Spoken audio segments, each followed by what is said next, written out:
A disastrous and humiliating end for Gavin Newsom's shadow campaign for president in 2024.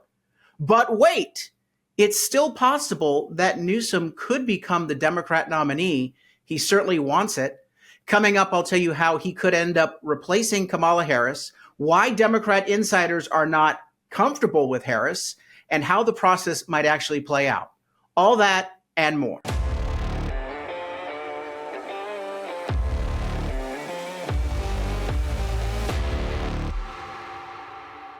I'm Carl DeMaio, chairman of Reform California, and it's a little over 24 hours since Joe Biden stated the obvious. He was not going to pursue the presidency in 2024. He was muscled out by a bunch of billionaires and Democrat establishment politicians who don't give a rip about democracy. They don't care what the Democrat voters want. They call the shots. And when they say something has to happen, yeah, it happens, even when it seems so improbable. And that's why when, everyone is talking on mainstream media about how the Democrat Party is uniting behind Kamala Harris and that she's going to be the nominee and it's a done deal, not so fast.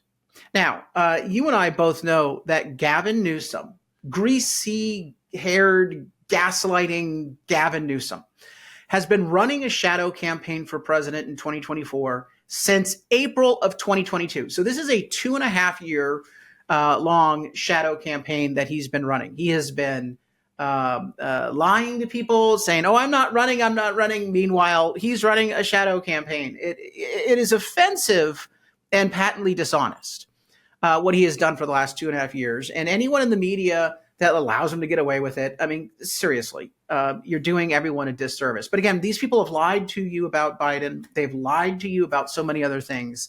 Of course, they're going to lie about their hope that Gavin Newsom becomes the anointed one.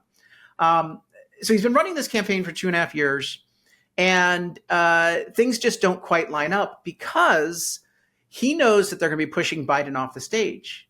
But the Democrat establishment then gets spooked. Wow, maybe this wouldn't look good if we cut out the African-American woman, the vice president, Kamala Harris, from the equation.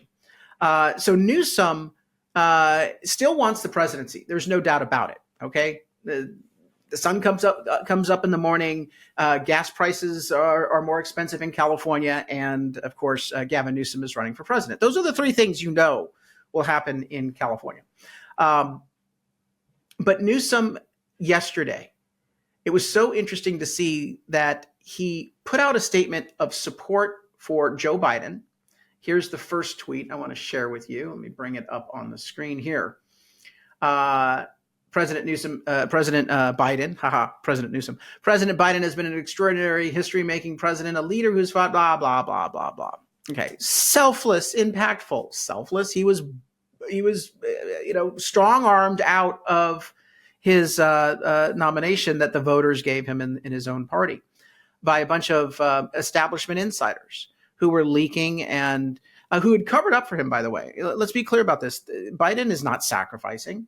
He's either mentally deficient, which I believe he is, or he realized because he's mentally deficient and he has a bad record and the American people think he's a failure on so many fronts, that he couldn't win.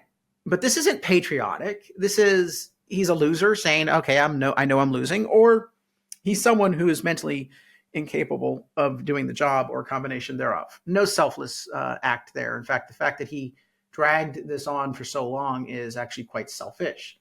But notice the 6-hour time delay here between praising Biden and suddenly backing Kamala Harris. Tough, fearless, tenacious. With our democracy at stake and our future on the line, no one is better to prosecute the case against Donald Trump's dark vision and guide our country in a healthier direction than America's vice president, Kamala Harris. So that is the tweet. 6 hours. Took him 6 hours to tweet support for Harris. But in the meantime, top Democrat pollster memo, California Governor Gavin Newsom is in a strong position. This is Chris Catalogo, who's very plugged into California politics. In fact, I would say that he is the most plugged in political reporter in California, bar none.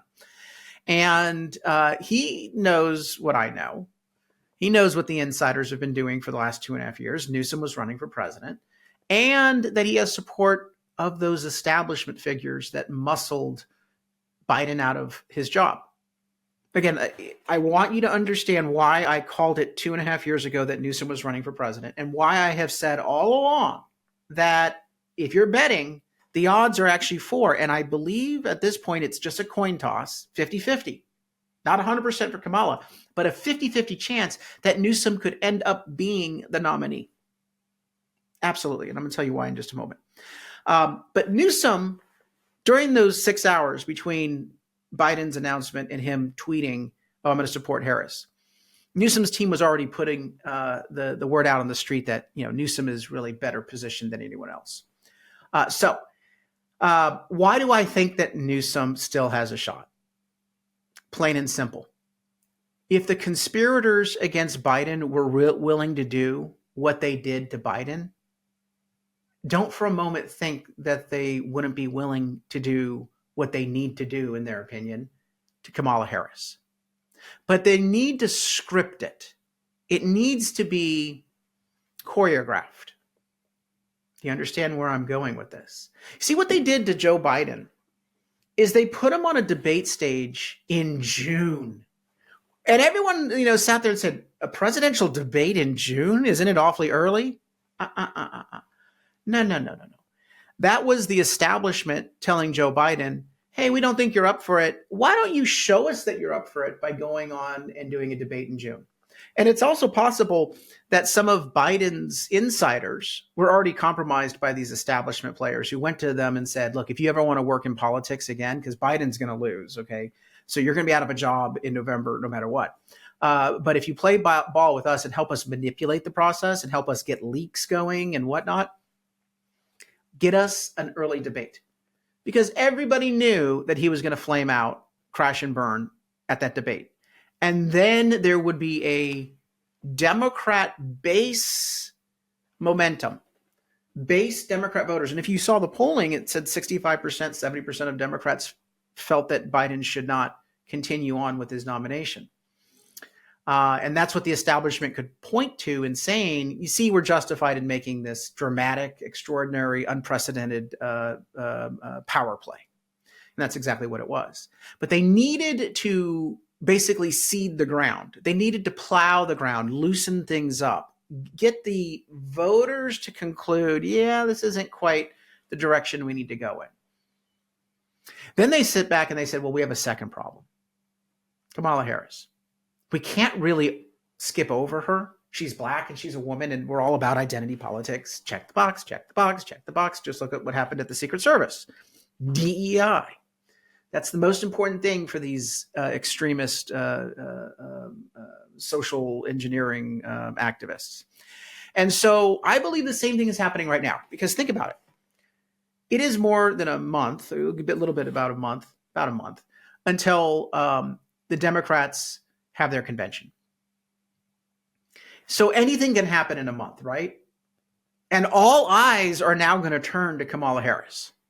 She's going to have the spotlight on her like never before. Like, you haven't seen Kamala Harris very much for the last 3.5 years. Why? Because Joe Biden knew that she wasn't suitable to be a manager of a lemonade stand, let alone a vice president, let alone the president.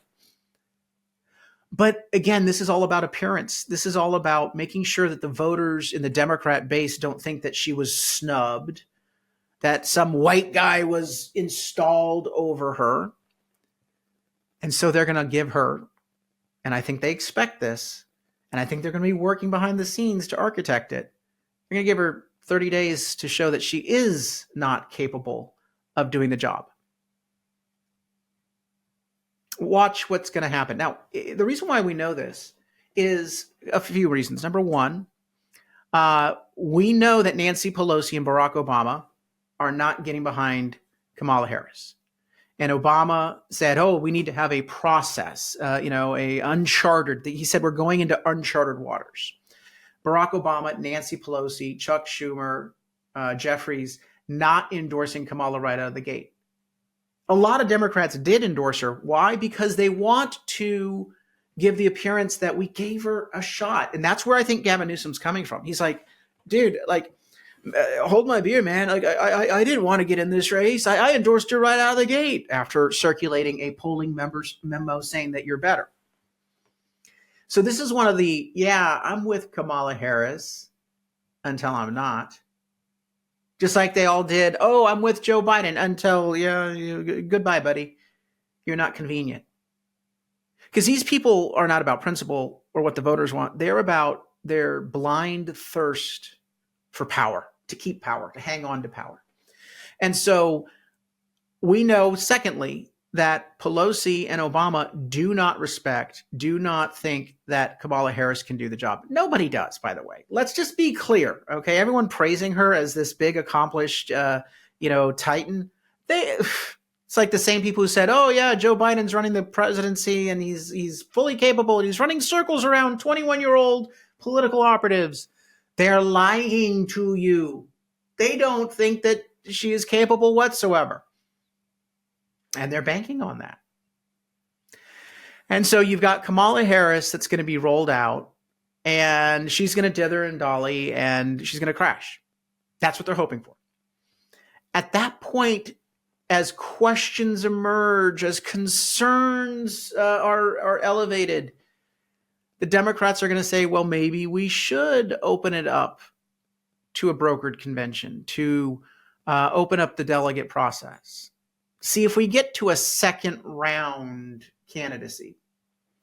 That way they can say, we legitimately gave the Black woman a chance to earn the nomination.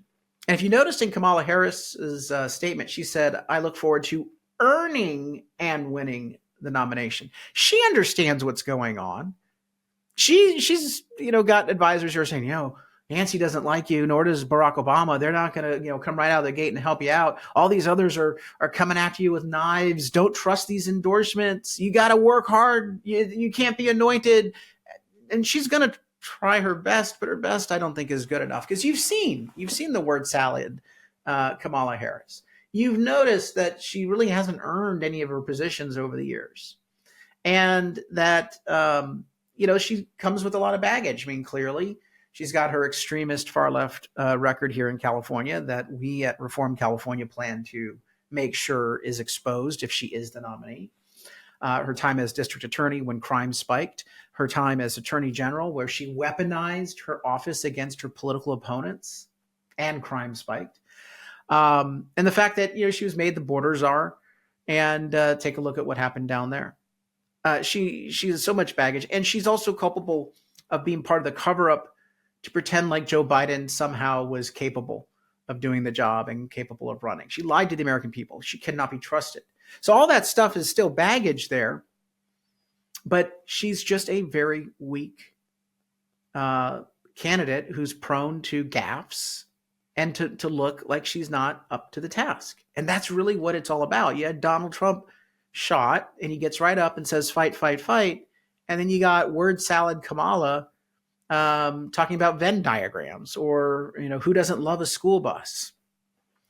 Pelosi and Obama know that a Kamala Harris can't win the presidency, and they're hungry for power and they want to hang on. So I predict that while I was saying that Newsom was the inside track candidate back in May, now I think it's dropped to 50-50 because they did realize, well, we have to give the African-American Black woman candidate at least a shot. We don't like her. We don't want her. She can't win, but hey, let's try it out. And by the way, look at the polling. Kamala Harris is not doing very well. That's another point to make. You do realize that the Democrats are going to be scrutinizing Kamala Harris's polls in the next 3 weeks. And if polls show that she's not moving the needle, again, these people are completely unprincipled. They will toss her overboard, and they will then say, well, the strongest candidate left in the mix, Gavin Newsom. The reason why they love Gavin so much is, well, they've got those relationships with him. He's got the relationships with the Silicon Valley big donors. And he has been the guy that they think is capable enough to come right out of the chute and lie through his teeth. He's a capable liar. Those of us in California know this guy can look straight into a camera and lie through his teeth and not miss a beat. So it's not over for Newsom. It looks real bad for Newsom, and I'm having a real fun time watching it. And no one deserves to crash and burn better than gaslighting Gavin. The punk frat boy has had everything handed to him in life. Everything has always been anointed and easy. He's never earned anything. And it's wonderful to watch him absolutely get shut out of this. But I'm here to tell you, the jury is still out. Watch the next several weeks very carefully. It's still very fluid. At Reform California, we know Gavin Newsom's failures, and that's why we're warning the country as to how bad things could be. He's a fraud and a failure on so many levels. We've got our story up exposing Gavin Newsom's top 10 failures on our website. Go to that website and share it, reformcalifornia.org. We also explain why Joe Biden is out, but Newsom would be worse. We have our hit list against Kamala Harris as well. Check out our podcast from last week where we lay out Kamala Harris's extreme, failed, and fraudulent agenda here in California while she was district attorney of San Francisco and while she was the attorney general of California. Also, I want to point out that we are working on our voter guide, our Reform California Plain English Voter Guide. It gives you a plain English description of what's on your ballot, all the ballot measures, because the politicians put false and misleading statements in the ballot guide. The titles are always deceptive. We break through the clutter and the dishonesty to give you the truth. Sign up for the Plain English Voter Guide. We'll email it to you in October when your ballot arrives. Go to reformcalifornia.org, go to the bottom right here, and sign up at the bottom of the page. First name, last name, email, phone, and zip code, and we will send you that Plain English Voter Guide for the races on your ballot in your region of California. Also, I can't end a video without asking you for help. At Reform California, we are a grassroots movement to take back our state from the insanity of the far left. We're trying to break the Democrat supermajority in November. We're trying to help the Republicans keep the House majority in the congressional seats that they hold in California. The road to the House majority rolls through California. They've got to retain their seats, and I think they can actually pick up some. And of course, we are fighting to elect candidates up and down the state of California at every level. Chip in a contribution. Help us do this work at reformcalifornia.org. Like and subscribe to this channel and like this video to help us spread the word. Until next time, Carl DeMaio, Chairman of Reform California. Help us break through the censorship of the liberal media. Like this video, subscribe to this channel, and smash that notification button so you can stay up to date on all the developments in California news and politics. Also, please visit the website, reformcalifornia.org, for ongoing news coverage and to join one of our campaigns in the fight to take back our state. If you can, please sign up as a volunteer or chip in a contribution. This episode of Reform California with Carl DeMaio, paid for by Carl DeMaio for State Assembly 2024.